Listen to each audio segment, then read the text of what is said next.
ഇത് സിനിമ ഒരു പ്രൊഫഷനായിട്ട് എടുക്കുന്ന പല രീതിയിലാണ്. എന്ന് വെച്ച് കഴിഞ്ഞാൽ ഞാൻ സിനിമ എടുക്കുന്നത് എനിക്ക് ഇഷ്ടപ്പെട്ട കഥകളും ഇഷ്ടപ്പെട്ട സ്ക്രിപ്റ്റും ഇഷ്ടപ്പെട്ട കോമ്പിനേഷനും വെച്ചിട്ടാണ് സിനിമ എടുക്കുന്നത്.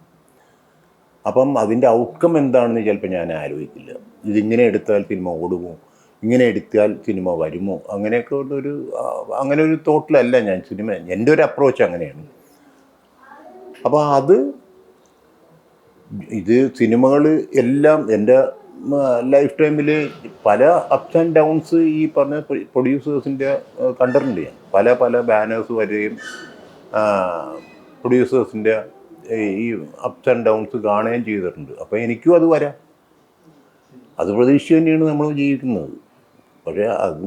പക്ഷേ എനിക്ക് ഏറ്റവും സന്തോഷമുള്ളതെന്ന് വെച്ചാൽ എൻ്റെ മനസ്സിനിണങ്ങിയ സിനിമകളാണ് ഇറങ്ങിയത്, ഞാൻ പ്രൊഡ്യൂസ് ചെയ്തിരിക്കുന്നത്. അതാണല്ലോ നമ്മുടെ ആവശ്യം.